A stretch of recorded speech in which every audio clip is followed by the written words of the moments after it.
Have you ever made a mistake and then spent the rest of the day feeling terrible about it? Like you just couldn't stop thinking, why did I do that? I'm so stupid. Well, what if I told you that beating yourself up like that doesn't actually help you do better? In fact, it makes things worse. Today, my guest Mark is here to talk about something that can genuinely change the way you feel every single day. Self-compassion. And no, it's not about being lazy or making excuses. It's actually the opposite. Stay with us. Welcome to ClearTalk English, the podcast where real conversations help you grow your English skills. I'm your host, Sarah, and today we have a very special guest. Mark is a wellness coach, and he's been helping people for over 10 years to feel better about themselves and their lives. Mark, welcome to the show. Thanks, Sarah. Happy to be here. This is one of my favorite topics to talk about. I love your energy already, so let's dive right in. Okay, Mark, let's start with the basics. What exactly is self-compassion? Because I feel like a lot of people hear that word and think, oh, it's just being nice to yourself. Is that it? Well, that's part of it, but it's a little deeper than that. Self-compassion means treating yourself the same way you would treat a good friend, especially when things go wrong. Like, imagine your best friend calls you and says, "I failed my exam. I feel like such a failure." What would you say to them? Oh, I would say something like, hey, it's okay. You tried your best. One exam doesn't define you. Exactly. You'd be kind, right? You'd be understanding. But here's the thing. Most people do that for their friends, but when they make a mistake, they say things to themselves like, "I'm so stupid, I always mess everything up." It's so much harsher. That's so true. I do that all the time, honestly. We all do. And self-compassion is basically about closing that gap, giving yourself the same kindness you give others. That's a beautiful way to put it. So it's not about ignoring your mistakes, it's more about how you respond to them. Exactly. Self-compassion doesn't mean you don't care or that you're not trying to improve. It actually helps you improve because you're not paralyzed by shame or self-criticism. Okay, so it sounds simple, but if it's so simple, why is it so hard to actually do? Great question. I think a big part of it is cultural. A lot of us grew up hearing things like, "Don't be too easy on yourself," or "If you're happy with average, you'll never be great." So we start to believe that being hard on ourselves is what makes us successful. Right, like self-criticism is a form of motivation. Yes, but the research actually shows the opposite.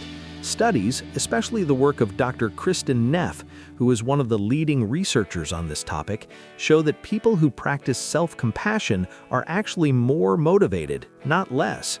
They're more resilient after failure. They bounce back faster. That's surprising. I think most people would assume that if you're too gentle with yourself, you'll just give up. That's the big myth. The truth is, harsh self-criticism creates fear. Fear of failing, fear of trying, and fear is not a great engine for long-term success or happiness. Self-compassion gives you a kind of psychological safety, like, even if I fail, I'll be okay. That actually makes you more willing to try new things. Okay, I'm already feeling like I need to change some habits. Same here. Trust me, I still work on this too. Nobody gets it perfect. So Mark, I've heard that self-compassion has 3 main parts or elements. Can you walk us through those? And keep it simple for our listeners. Of course. So the researcher I mentioned, Kristin Neff, she breaks self-compassion into 3 pieces. The first is self-kindness. That's basically what we've been talking about. Being warm and understanding with yourself instead of being your own worst critic. Okay, self-kindness. That makes sense. What's the second one? The second is what she calls common humanity. It's the idea that suffering, making mistakes, feeling like you're not enough, these are not your personal problems. They're part of the human experience. Everyone goes through this. Oh, so it's like reminding yourself that you're not alone? Exactly. When we're struggling, we often feel very isolated, like, why does this only happen to me? But the truth is, everybody struggles. Everybody fails sometimes. Everybody has moments where they feel like they're not doing enough. Remembering that actually makes the pain feel a little lighter. I love that. It's like we're all in this together. Perfectly said. And the third part is mindfulness. This means being aware of your feelings without going to extremes, like not pretending you're fine when you're not, but also not drowning in those feelings and making everything seem like a catastrophe.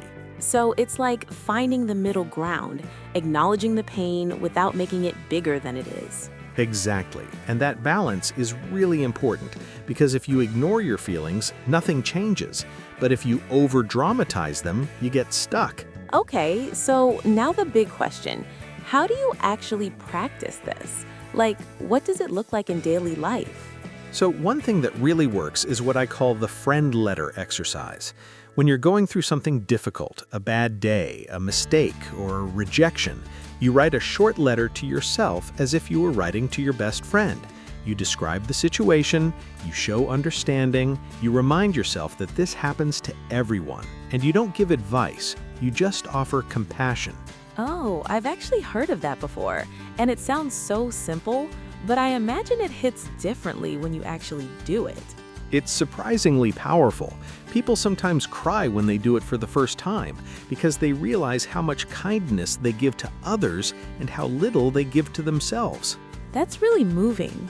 Are there other things people can do, maybe something shorter for every day? Yes, something simpler is a self-compassion pause. When you notice you're being really hard on yourself, you just stop for a moment. You put your hand on your heart, literally, physically, and you say to yourself 3 things. This is a difficult moment. That's the mindfulness part. Suffering is part of life. That's the common humanity part. May I be kind to myself. That's the self-kindness part. That's so simple. I could literally do that right now. You could. And the physical gesture, the hand on the heart, it actually activates your nervous system's calming response. It's not just symbolic. There's real biology behind it. Wow, the body and the mind really are connected, aren't they? Always connected. Okay, one more thing I want to touch on because I know some people, especially people who are caregivers or parents or just people who like to take care of others, they might feel like focusing on themselves is somehow selfish. What do you say to that? Oh, this comes up all the time. And I always say, you cannot pour from an empty cup. If you were completely depleted, emotionally, mentally, you have nothing left to give. Self-compassion is not selfish. It's what makes it possible to be there for others. Like putting on your own oxygen mask first on a plane. Exactly that metaphor. When you're kinder to yourself, you have more energy, more patience, more love to give. It's not about putting yourself above others. It's about making sure there's actually something there to give. I think that reframe is so important. We so often think of taking care of ourselves as something we do instead of taking care of others. But really, it's what makes caring for others sustainable. Perfectly said, Sarah. It's not either or, it's both and. Mark, this has been such an eye-opening conversation. Before we go, can you give us your top 3 takeaways, something listeners can carry with them? Absolutely. Number 1, talk to yourself like you'd talk to a good friend. Number 2, remember you're not alone. Struggles are part of being human. And number 3, try the self-compassion pause. Hand on heart, 3 sentences. Even once a day makes a difference. I love it. Simple, clear, and actionable. Mark, thank you so much for being here today. This was wonderful. Thank you for having me, Sarah. It's been a joy. And to everyone listening, I hope this episode gave you something to think about, and maybe even something to try today. If you enjoyed it, please subscribe to ClearTalk English wherever you're listening or watching right now. It really helps us grow. And if this episode meant something to you, leave us a comment. We'd love to know. What's one way you're going to be kinder to yourself this week? Drop it below. We read every single comment. And if you have a friend who needs to hear this today, share this episode with them. Until next time, take care of yourself. You deserve it. Bye, everyone. Bye.